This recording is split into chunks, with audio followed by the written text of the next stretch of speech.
out the library. All right, that'd be a good place to be with the heat today. High temperatures in the upper 90s, around 98 degrees or so. Let's talk about this weekend, though. All right, most of the global computer models have not very good chances for rain. I think we're probably going to do better than most of the models. I think about a quarter of an inch to a half an inch, probably closer to a half an inch for a lot of folks. And there will be some isolated 1 to 2 inch rainfall amounts. This system in the Gulf, I'll show you here in just a second, it's going to come on shore, going to move a lot of tropical moisture. But at the same time, I think a lot of that moisture is going to dissipate over land. So the net result, quarter of an inch to a half an inch for you tonight and into tomorrow, and a few pockets of 1 to 2 inches. There could be some localized flooding. Isolated flooding in some areas. All right, outside this morning, really nice. Temperature is 80 degrees. The record high is 104. Set back in 2020, we're not going to reach that. Highs today, 97, 98, pretty close where we should be for this time of the year. Partly cloudy skies and a 20% chance of a thunder shower. It is Friday night. If you've got something planned, I think for the most part, partly cloudy skies with temperatures upper 80s to lower 90s. All right, the upper level pattern, all week long we had a ridge of high pressure out west around the Four Corners in the Mountain West. Well, it's no longer there.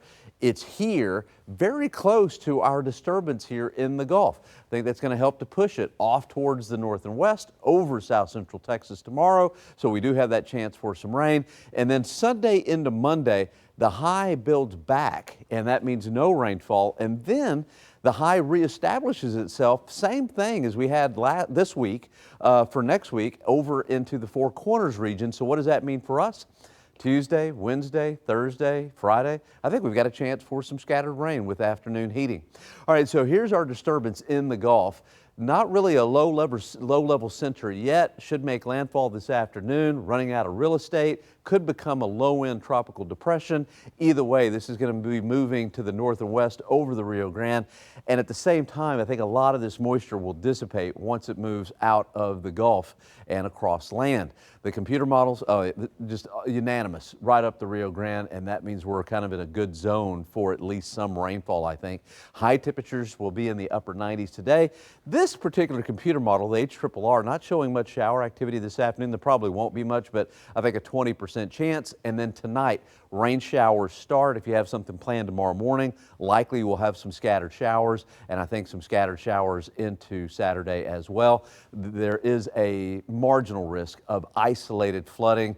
Could be some excessive rainfall, but I think that's going to be pretty isolated. But some places could pick up an inch or two.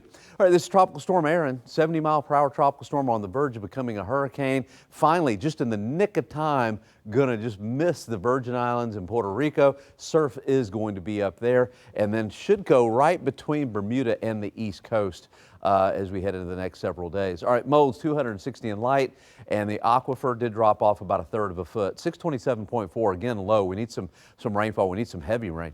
All right, 98 degrees for the high today. 40% chance of seeing some rain tonight into tomorrow morning. 50-50 shot tomorrow. Highs around 95. And as we head into the Sunday, Monday period, 98 to 100 with heat index values 102 to 103. And then next week, highs 97 to 98 with a chance for a shower just about each and every day into the next weekend. All right, it's getting close to rush hour. What's happening out there, Sarah? Yeah, things are